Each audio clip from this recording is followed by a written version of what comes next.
When you reset your taste buds, you can cut the cravings of sugar and highly processed foods and really start to crave differently, but it requires you taking certain things out and putting other things in. So I walk people through that. I talk about how to, go gluten-free, how to mix up your diet a little bit by doing intermittent fasting. I have a sound approach to doing that, which doesn't screw up women's hormones. A lot of people want to jump into intermittent fasting and do it every day, but if you're over a certain age, it's actually counterproductive. So I talk about that and so much more. And really the whole point is, again, knowing your body and understanding that at different phases of life in, men versus women and different activity levels, we all have different needs, but there is a base common denominator, I would say, for everybody. Welcome to the Rich, Fit, and Happy podcast. I'm Crystal O'Connor, where we want to take you from drab to fab in this beautiful life.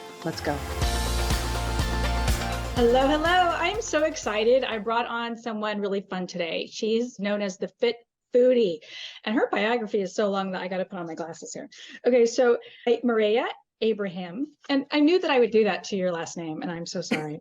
It's okay. Abraham is the Fit Foodie. She's a nationally recognized food expert, the author of the #1 release book, Eat Like You Give a Fork. How cute is that? The Real Dish on Eating to Thrive. She's a chef, a holistic nutrition coach, author, and award-winning entrepreneur and inventor, and is the founder of Grow Green Industries Incorporated and the co-inventor of the Eat Cleaner, which is a line of food, wash, and wipes. So I can't wait to hear about that. She's a signature chef and a New York Times bestseller. And that book is called The Daniel Plan, which of course I've heard of over and over, 40 Days to a Healthier Life by Rick Warren, Dr. Daniel Amen, and Dr. Mark Hyman, and a contributor to Recipe Rehab, the Fit Foodie. She's appeared in the Edible Orange County Magazine in 2011. And I can just go on, but let's just get started because there's just so much to say here. And it's more fun to have just casual, fun talk. So definitely, as I mess my light up here. Yes. It's a whole lot of stuff, but really the bottom line is I've been in the world of food for as long as I can remember.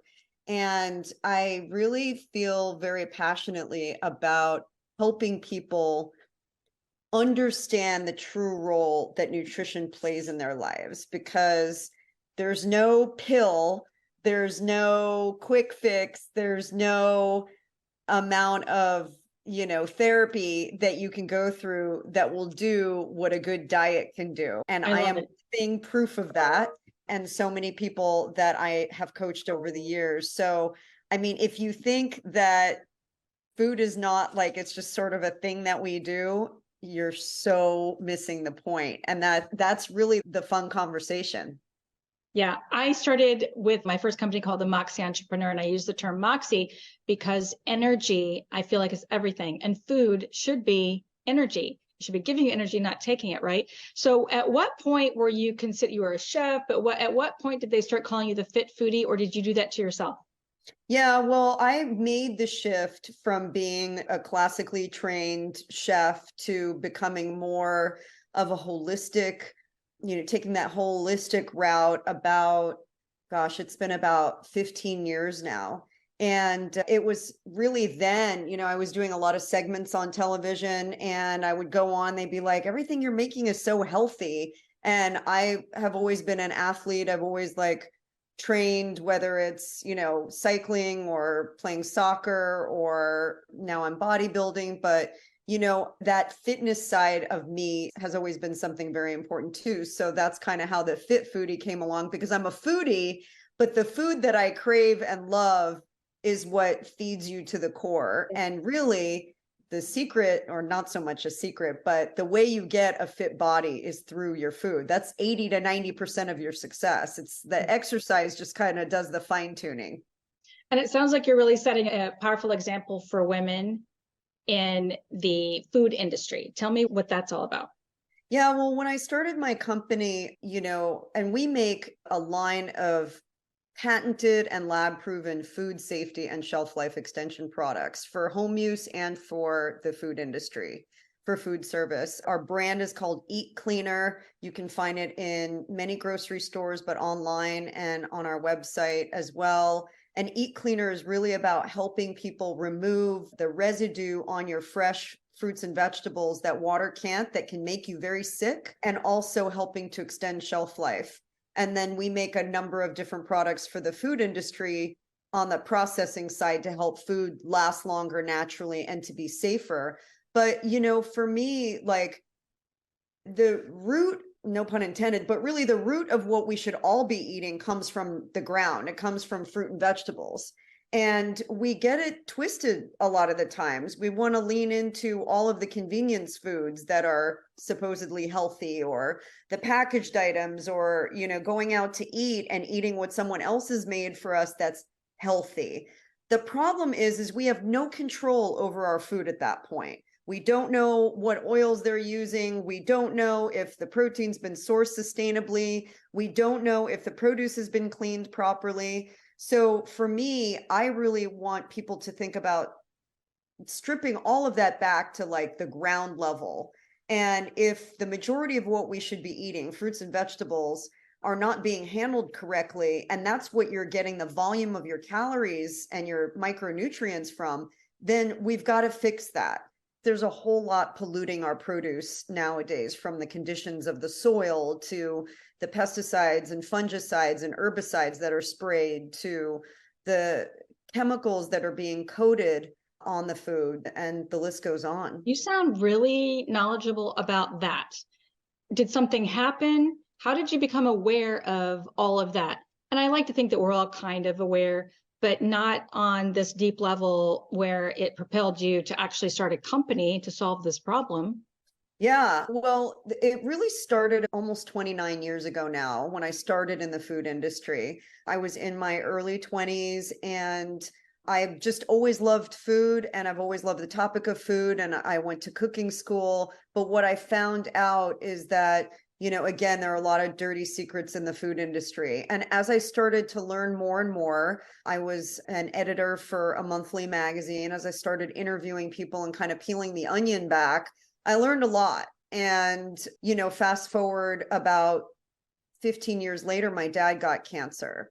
And when he got cancer, he was told to avoid all raw food because of the risk of foodborne illness. And, anybody that has an is immune compromised knows that, eating raw things can really wreak havoc on your health. I mean, how many pregnant women here don't eat sushi? I mean, why are we like not supposed to eat certain things when we're in that condition? So the same thing happened with my dad. And when we were told like avoid raw food, including raw produce, I had a real problem with that, because the way to heal and to keep a healthy gut is through a lot of produce, especially raw produce. We need those enzymes and those probiotics and prebiotics to feed a healthy digestion and keep our immunity high. So I really wanted to find a way to have him eat a salad safely. Yeah. And it kind of is very like paradoxical that the thing that we should be eating could make us the most sick, but there's a lot of filth in the ground. There's a lot of filth that gets embedded into the little nooks and crannies of piece of kale, for example, or a spinach leaf, that if you've ever tried to like just clean something with water, it doesn't remove grime, it doesn't remove soil, and it definitely doesn't remove anything that is oil-based. And most of the very toxic pesticides are oil-based. So all of this research over the last, 29 years of being in the food industry, when I started the company, we've been around for 10 years, but we really started 13 years ago, developing the patent and testing formulations. And I did that hand in hand with my dad. And so we are the dual patent holders of our formulas. Wow. Okay. So where do they find this and how does it work? It sounds like it's a wipe of some kind. We actually have a number of products. So Eat Cleaner, and you can find everything out about us at eatcleaner.com. We have a liquid that comes in the form of a spray and a refill. We also make a concentrate formula that you can add to water. We have a powder formula that also can just be added to water. And then we have biodegradable wipes. So you can use a wipe to clean, a piece of fruit, and you can use it on your hands, your mouth. But the point is it's food grade. So anything it comes into contact to that touches your mouth, it's safe. That's Unlike most amazing. of the wipes that are out there that are Yeah. full of chemicals and you would never want to use it on anything near your mouth. I know. And all of our products are USDA bio-based, so they are biodegradable. We just got our EPA Safer Choice label, so it is EPA approved. And like I said, it's patented and lab tested. So a lot of the products out there don't go through the rigor that we have gone through. I really think people can feel confident in that, knowing that it actually really does work and that it's safe. Yeah. And it's not a gimmick. It's actually good for you. Okay. Yeah. I mean, I had a call today with somebody who was like, I have been juicing for literally over a decade and started using your product, and I cannot believe the filth that's in the bottom of the sink, like thinking all these years that we have been washing our produce and we have just been doing it with filtered water. Like, it's nothing like what I'm seeing here, so it really does make a difference. I'm so sorry. I didn't mean to interrupt, but I was going to ask next, like, where would a person start? And it sounds like there, like just washing your produce differently. Years ago, I would see something in the grocery store. It was a certain kind of cleaner for this. I don't know. I'd have to see the packaging because I just stopped making it a habit of buying it. But I also stopped seeing it in the grocery store to buy. So it was like right there by the produce.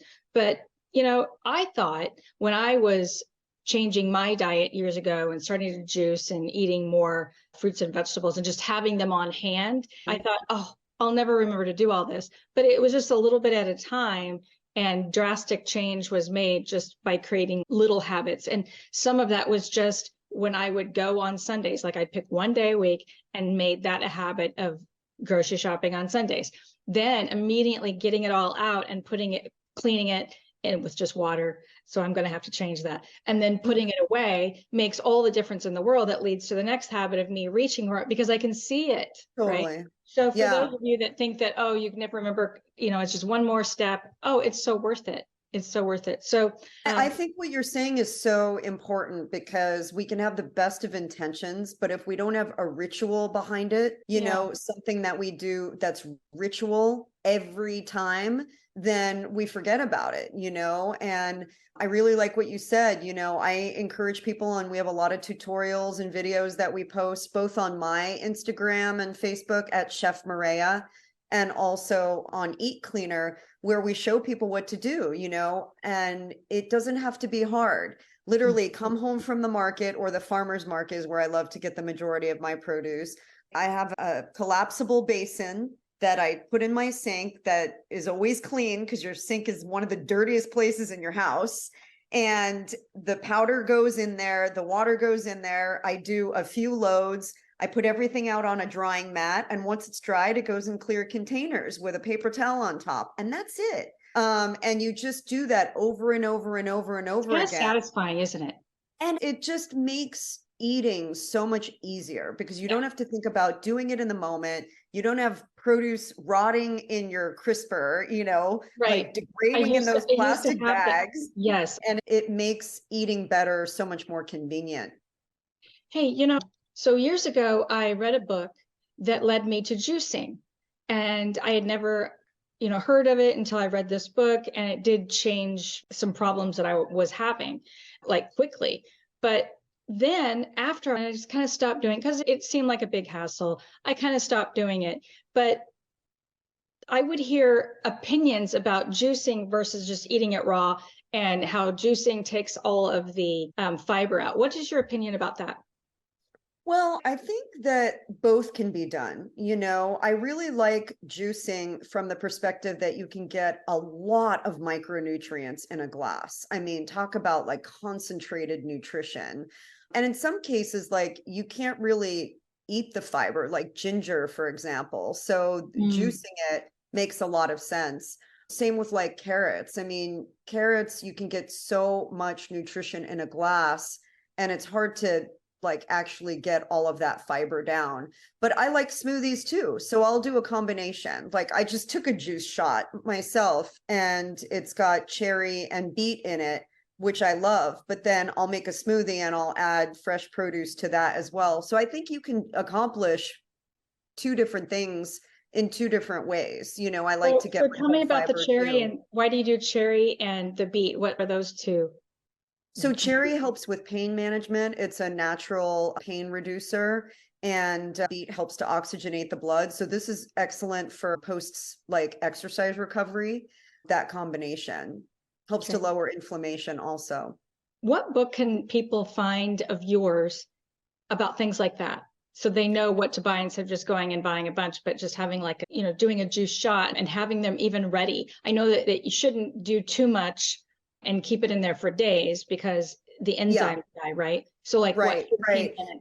And there are a lot of other people that are more like juicing experts, but I would say like for just general tips and a guideline on how to eat, definitely my latest book, Eat Like You Give a Fork, is not just a recipe book. It has over 80 great, and we say forking delicious recipes, but it's also an 8-step approach to eating better. You know, everything from helping you with your habits and rituals to adopt the healthy lifestyle, resetting your taste buds. This is something that I have helped bring to a lot of people, which I think is really powerful. When you reset your taste buds, you can cut the cravings of sugar and highly processed foods and really start to crave differently, but it requires you taking certain things out and putting other things in. So I walk people through that. I talk about how to, go gluten-free, how to mix up your diet a little bit by doing intermittent fasting. I have a sound approach to doing that, which doesn't screw up women's hormones. A lot of people want to jump into intermittent fasting and do it every day, but if you're over a certain age, like it's actually counterproductive. So I talk about that and so much more. And really, the whole point is, again, knowing your body and understanding that at different phases of life in, men versus women and different activity levels, we all have different needs, but there is a base common denominator, I would say, for everybody. And that's really what this book is about, is the common denominator that works for everyone. And from there, I have lots of different programs you can find at chefmareya.com. One's for women over 40. It's Fit and Fab over 40 that helps you manage your hormones. I'm 54. I turned 54 this year, and I can honestly say, like, it's not easy to deal with changing hormones, but it can be done without going on medication. I'm not vilifying medication. I'm just saying for those people who want to try and do a natural approach, it can be done. I help people with sports recovery. I train with a torn ACL and meniscus. I never had the surgery, but I'm still bodybuilding and weight training. So there's definitely the body's ability to heal is unbelievable, but we have to unlock its potential. I love that. And Unlock that's its what I help potential. people do. I love that.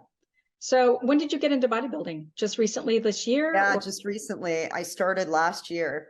And so And- I'm definitely a novice, but I can say truthfully, like nothing has changed my body more than lifting weights. I bet.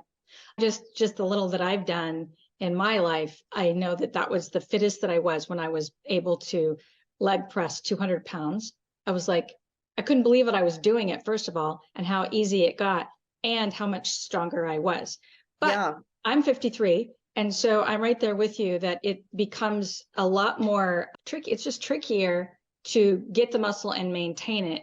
So do you teach how to do that? And I'm sure you share Yeah, in the that's book. part of my Fit and Fab over 40 program, is really how you change your diet too. Because Okay. I mean, women, we just tend to crave carbohydrates more than protein. We just were genetically predisposed to that because it's quick energy and we're always on the go and we're always talking and we're moving. And so we want quick fuel. But if you can recondition your body to eat more protein and more slow burning carbohydrates and good fat, you definitely change the way you build muscle, especially the protein.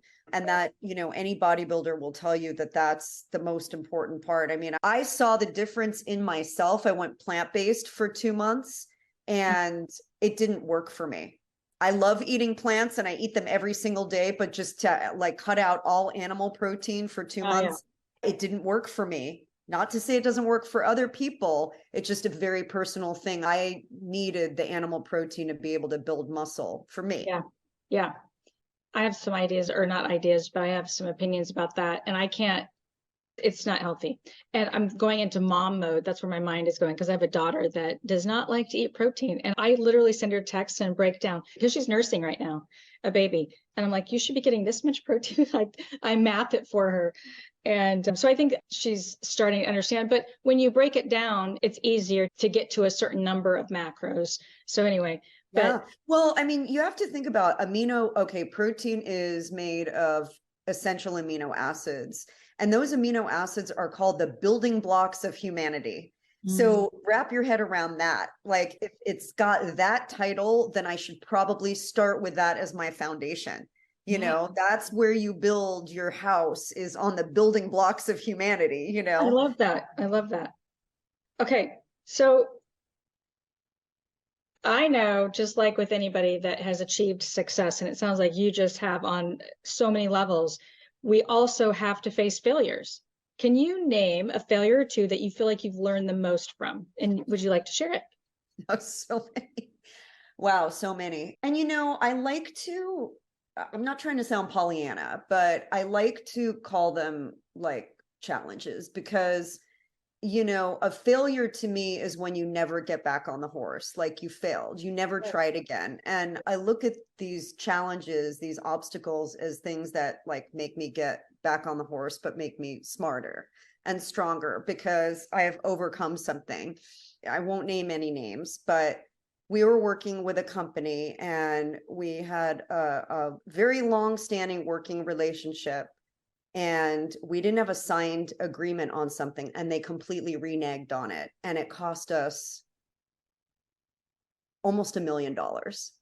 And it just hurt more than anything. You know, money is something that you can always go back out and make, but it hurt that they didn't value our partnership at all. And I just, you know, as much as I want to just trust in business, you got to dot your I's and cross your T's. And no longer do we live in this world where it's just a handshake. Sadly, you have to like go the distance. And I got taken advantage of, and I will never do that again. So that was definitely a challenge that hurt in more ways than one, but I learned from it. Yeah, I love that. Okay. So this question is cute. If you were ever on a deserted island and you could only bring three things to eat, what would those foods be? Okay, so it might change by the season, but very, very important. I would bring eggs, because eggs are like an incredible form of protein. They're easy to make. You can have them a million different ways and they cook so fast. You can even eat them raw. So definitely eggs. I would bring tins of canned seafood, probably tuna or sardines, mackerel, any combination of those, because they're excellent omega-3s, high in protein, they last forever, and they're always wild caught. Just make sure they're in BPA-free cans or pouches. And well, I would definitely bring something green. I love seaweed, and seaweed will last. Why do you love seaweed? I love seaweed because it's rich in essential minerals, which are really important for women: iron and manganese and magnesium and selenium. Oh, magnesium has been like my lifesaver, especially Yes, I as agree. I've gotten older, like so important. So it's rich in all those things, and it's shelf stable. So again, if I'm on a deserted island and I don't have a way to refrigerate things, that's probably going to be my vegetable. That's so cute. I never really thought, I mean, I don't know how to incorporate seafood into my diet. So could you give me a tip on that? Because I don't Oh see yeah, myself so fitting easy. I in. mean, you know, everything from tossing it into a salad to wrapping it up in a piece of seaweed. That's kind of like my cheap and cheerful sushi that I like to do at home. I'll just do like a tuna salad or a mackerel salad and add it to some rice and wrap it up in seaweed. And that's just an easy hand roll. Let's see, what else? I make all kinds of things. I'll do like rice cakes with a tuna salad or a seafood salad. I have an amazing stuffed avocado that's in the book. It's a seafood salad stuffed avocado, which has that great fat and all of that protein rich seafood combined. And again, what I love about it is shelf stable. So it's one of those things that you can just grab at any time. You don't have to like go to the store, make a concerted effort to go buy that ingredient. And it's relatively inexpensive, which seafood's very expensive nowadays. So it's an easy thing to just kind of blend into a lot of things, make a wrap with it. Yeah. So there's a lot of ideas in the book too. Okay, good. I'm going to have to go get that book. So I pretty much eat spinach every day because I put it in my eggs. I met someone the other day that says that she can't eat eggs, and I wouldn't know what I would do if I couldn't eat eggs, because Oh, I know. so It's like my mainstay. Yeah. So you've shared a couple of different recipes. What's your favorite recipe? Like your one that maybe you created yourself that was a big hit? Yeah. And I mean, so many, because I've been doing this for so long. But can I give you a hint on what you just said? Because maybe that's one of my favorite, like simple morning things, is I blend spinach into my eggs and I'll do just like a green omelet. And it's a nice way to get everything kind of incorporated, just mix them in the blender. And then I'll stuff them with feta. So you put mushrooms. in the blender, you put the egg and the spinach? Yeah. And yeah. feta? And just, Oh and the feta goes inside. So I just blend the spinach with the eggs Okay, and I'm get gonna it do this tomorrow. and then pour it in, and that becomes my omelet. Or you can make it thin and do it like crepe style. And then I'll fill it with feta cheese, sometimes sun-dried tomato, sometimes some chicken sausage. I'll do, roasted red pepper, tomatoes, and then, drizzle that with a little salsa. It's like so easy, comes together in like no time. And you can have that for breakfast, lunch, or dinner. I love It's a easy dinner too. So your program, what is it called again? Well, I have a few. I have several, but the one that I was mentioning was Fit and Fab over 40, specifically designed for women over 40 to help you. Online? Yes. So you can find that at chefmareya.com. Okay. I also have a program called Eat to Thrive, and it kind of follows my book. So it breaks down the chapters of my book more succinctly. And then I have a meal prepping program also. So it gives you 12 weeks of meal prep programs, and you get the calendar, you get the shopping list, you get all of the macros figured out, and all of those are on chefmareya.com. Okay, I love it. One thing that I almost forgot to ask. So you're weightlifting, so now maybe you've increased it, but in terms of protein and macros, do you have kind of something that you try to hit every day? Yeah. So my goal is to hit about 120 grams of protein a day. It's a lot, but the goal That's where the tuna comes in handy, isn't it? Yeah, well, I have my hacks too. So like if I do yogurt in the morning, and right now I'm bulking, I am not cutting yet. When I cut, like then my calories go way down. But just in eating more, my goal is to try and get, 30, 30, 30 at each meal, and then another 30 in a protein shake.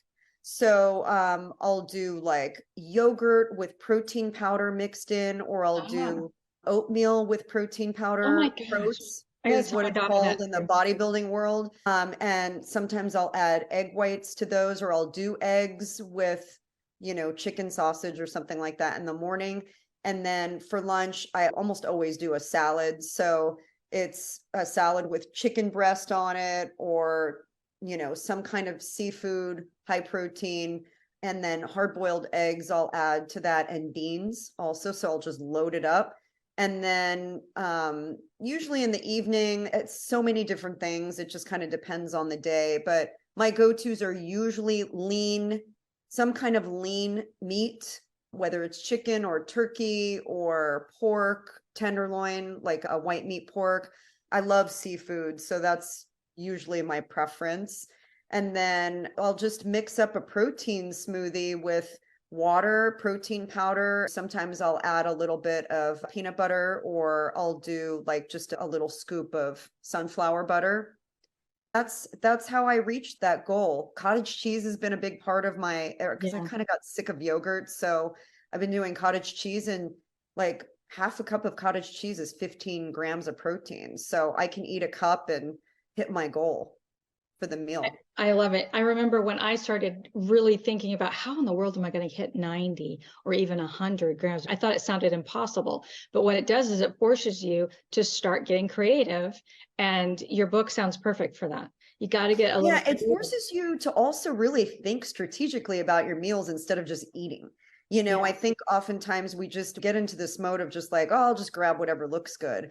But without a plan, you can't really plan to do what you want to do. Yeah. So I think having that meal plan, or at least sketching out what your meals are going to look like, gives you a roadmap, And if I go out to dinner, I know that if I'm going to order a 4 to 6 ounce piece of seafood, and I'll get what I need to from that protein, or I'll have like a chicken, something with like a salad, and I'll add the chicken on top. So I know I'm getting it.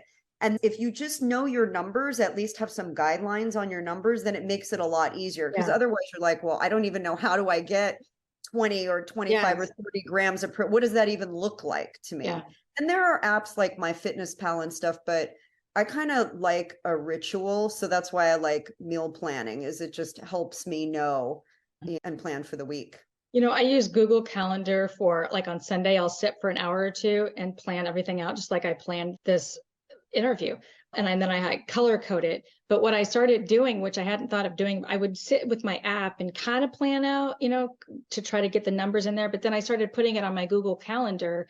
And so my menu is there. So then I started doing all my grocery shopping and planning that out. I can't believe how much time I feel like more time that I feel like I have during the week by just doing those simple things.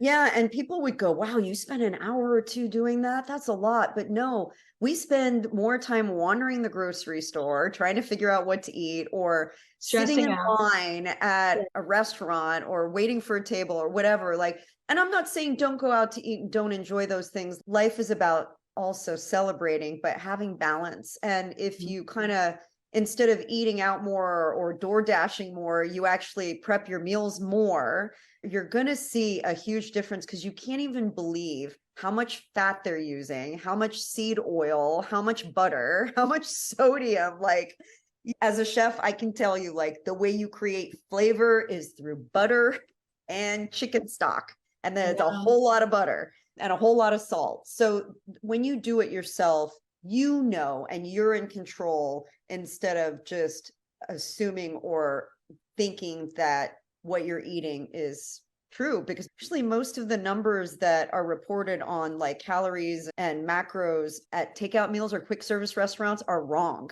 They're actually understated. They're understated. I actually noticed that even in MyFitnessPal, there were a few that were way off, and I hadn't noticed it before. So I had been counting wrong. And I thought, how are they wrong in the MyFitnessPal? But someone entered it. I don't know how that works. Yeah, because it's human error. People putting stuff in there. Yeah. Yeah, kind of like ChatGPT. Interesting. Yeah. I mean, listen, I believe in, like, some things being automated, but we can't, like, hand it all over. We have to have our Well, involved. have you used ChatGPT for menu planning? No. Oh, it's kind of cool. Not that I've not used it for that, but I can totally see how it could work. Yes, anyway. I could see how it could work, assuming that the inputs are right. Yeah. Yeah, you got to double check and triple check, maybe even. So there are so many things that you offer. I love the idea of getting creative with my food, because there's nothing worse than getting bored with your food. And I don't know about you, but when I get bored, I start eating all the bad things, which almost always ends up being sugar. Yeah, I mean, it's easy to get bored. I think it's also like, you can change things. I have a chapter in the book called Convertible Meals. And it's all about taking, like, your staples that you use all the time, but changing them up with spice and different sauces and flavors. So I think that's where you can get dynamic. Like, you can take, a chicken breast one day and have a Mediterranean approach to it with oregano and rosemary or basil or cumin. You're making me hungry. Yeah, I know. I'm really hungry. It's time to eat. Then the next day you go more Indian with the spices and turmeric and, curry and things like that. So you don't get bored. And your spices, there's so much functional medicinal quality to spices that are inherently so good for us, in addition to the flavor. So I think when you can play with that, that really opens up your palate too. So is there a brand of spices that you feel like are better than others? I'm not going to recommend one brand or another, but I do think that you can definitely taste a difference, and switch out your spices. Like if you're not going through them, they do lose a lot of flavor. Yeah. And the oils that are active tend to, go rancid and stuff. So you don't want to use spices past their prime either. But generally, good spices are a little bit pricier, but it's worth it. Yeah.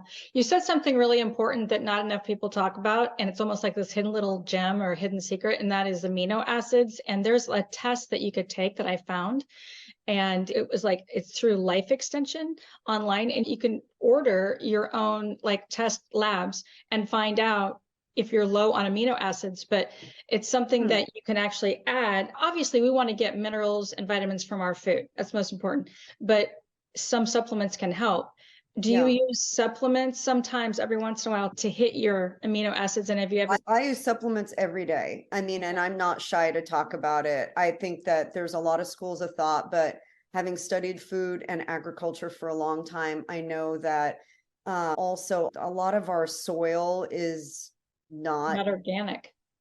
well, not only that, is a lot of the mineral and composition of it has degraded over years of erosion and use of pesticide residue and runoff and whatnot. Also, the fact that our food comes from all over the place. That's why I really like to buy local when I can and support farmers markets, because I know that it's coming from a local source and it's not traveling from all over the place, because certain vitamins degrade over time. Like once you cut it off the root, the clock starts ticking. So by the time we get an orange from Florida, if it's traveled 6 to 8 days, it's lost like 40 to 60% of its vitamin C.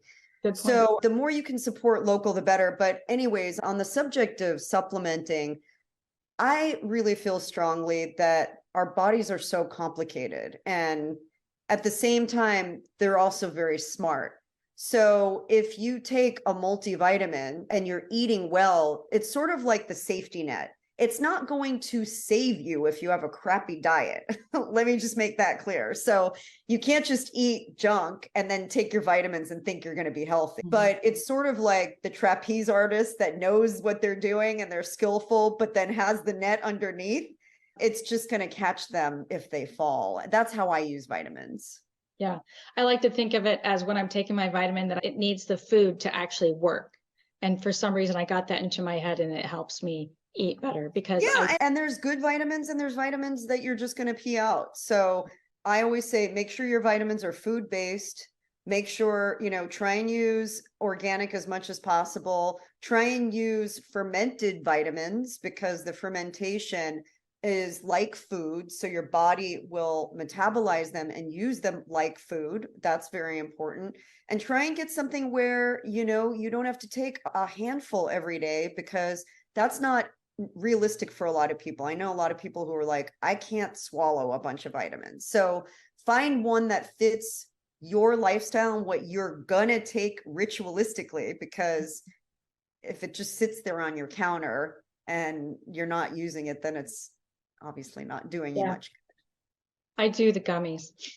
The concentrated food with concentrated food, it says, because it's like candy and I know that I'll eat a piece of candy. Isn't that pathetic? Do they have sugar added? That I don't know, but they're from a good source. Alive, they're called. So when I say from a good source, a good reputable brand, I feel like from the health food store, they're expensive, so they better be. Yeah, it's just something to consider. Not that you can't have added sweetener, but as women, we want to try and limit our grams of sugar every day to no more than 25 added grams of sugar. So just keeping that in mind, because it shows up in so much. Yeah. When you say 25 grams of added sugar, you mean sugar, not carbs, right? Correct. I mean added sugar. Okay. Hey, can I ask you, how many carbs do you take in a day? It totally depends on where I am in my training. Now that I've gotten a little bit more serious about kind of this goal, I eat carbs. I'm carb loading right now because you need carbs to build muscle. So I'm not limiting my carbs extremely, but once I start cutting, which will be 12 weeks out from my competition, then I have to limit it.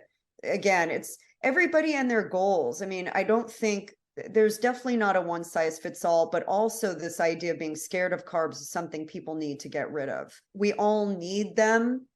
How much we need and how often we take them in is what is going to change depending on your goal. Good stuff. You're just like loaded with good information. Thank you. You know, I came from a place where, and I want people to know this, and I'm very honest about it and open, that I had a really severe eating disorder for almost a decade. So I come from a place of healing from a food issue with food.